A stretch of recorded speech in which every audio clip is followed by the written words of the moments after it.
Thanks for watching this video. If you're watching this video, you may have been asked to watch this video by your spouse, your partner, or a family member or a friend. So the person who got you to look at this video obviously felt the need to bring this to your attention. I can tell you something interesting. All the years I practiced, for 34 years, the amount of times I had patients come to see me that complained not only about their gut problem, but complained about a partner that didn't believe them, like either didn't believe them or thought they were fantasizing or making it up or feigning illness or didn't want to work, or I've heard all the stories you can imagine. I had one guy coming in who said, "My wife, nothing wrong with my wife. My doctor said she's in great condition. She just don't want to work." Now, when I got the woman's stool test report back, it was shocking. Like, the amount of candida that was in her gut was like over the top.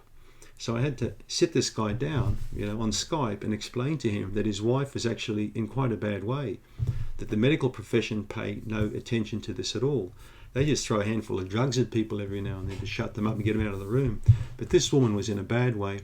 The partner started to change his tune when I explained to him how serious the condition really was, and that there was a completely normal explanation for his wife feeling so poorly. It changed the way he thought about things, because this guy was basically going along the medical line.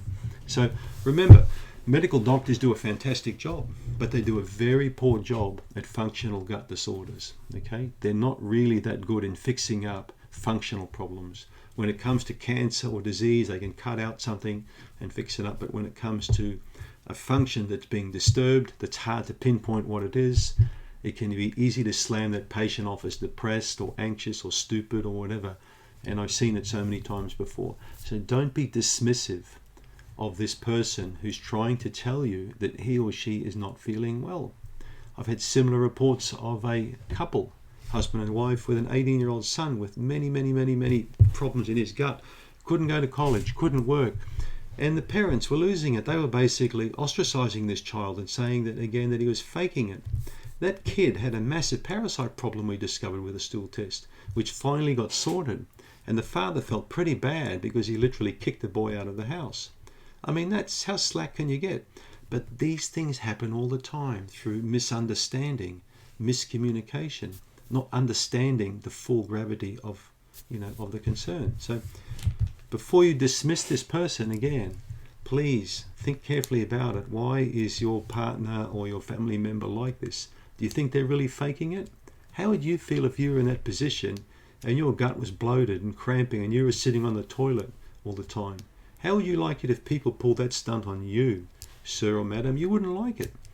So this video is not meant to ridicule you or patronize you, but it's meant to stimulate you to think that, hey, maybe my son or maybe my wife or maybe my husband, maybe they're not faking it. Maybe it's real. Maybe they have got a problem. Maybe I should actually pay some more attention to this instead of being so dismissive all the time, right?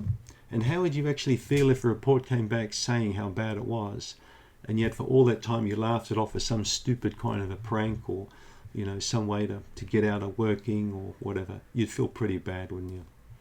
So before you make a judgment call on this person, do your due diligence, do some homework, find out what's really going on before you decide that it's all fake, because it might not be fake at all.